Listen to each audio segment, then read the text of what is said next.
Ahoj všem, chtěla jsem vám natočit krátkou pozvánku. Jsem tady na semináři v Borovanech, kde budeme taky mít s Evou na podzim seminář a chtěla jsem vám natočit, jak to tady vypadá.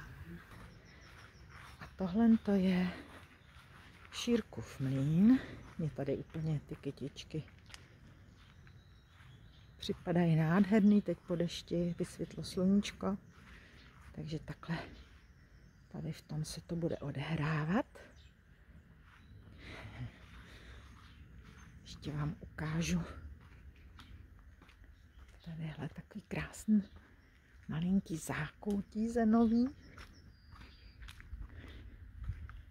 Se mi moc líbí tenhle strom.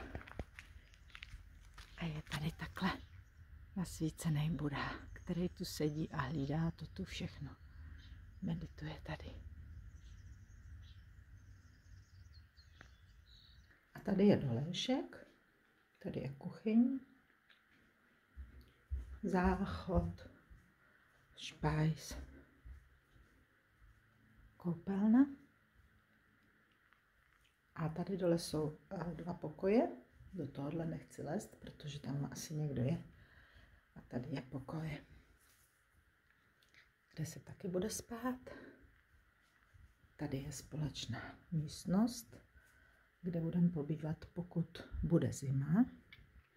Protože když bude teplo, můžeme být v té venkovní kuchyni. A tady se jde po schodech nahoru. Tady je upravené podkroví, obrovský prostor, jsou tu postele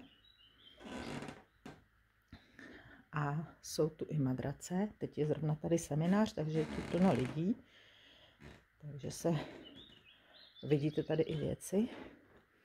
A pak jsou tady místa na sezení a další postele. A tady vzadu je zastrčená ještě taková malá kuchyňka a jedna koupelna. No a tady je taková polní kuchyně, kde pokud bude hezký počasí a nebude tak zima, tak tady můžeme jíst. A i si tady můžeme něco prostě uvařit. Tak a je tady takový krásný sezení.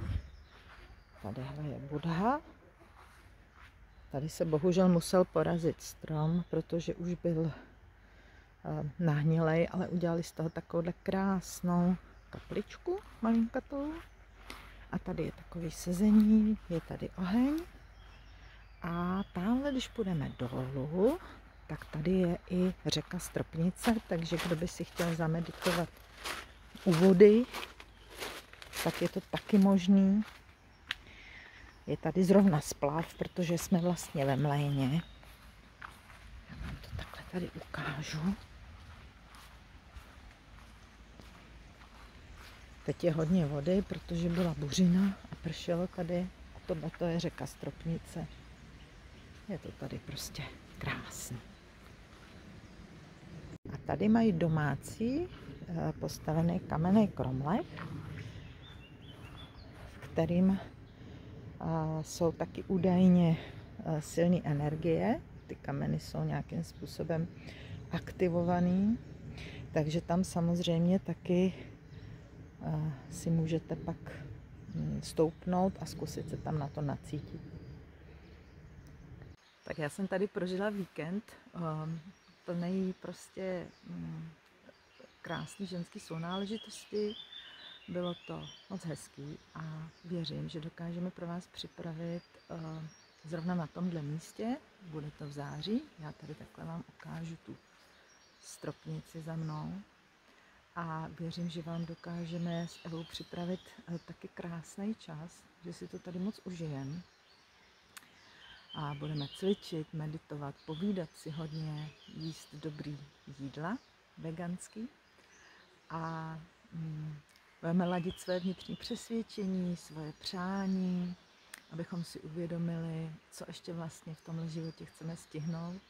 A hlavně to bude všechno v radosti, přátelé, protože o tom to je. Abychom se prostě dokázali radovat i z těch obyčejných věcí, které máme. Tak se na vás moc, Evo, těšíme a doufám, že se tady uvidíme. Ahoj.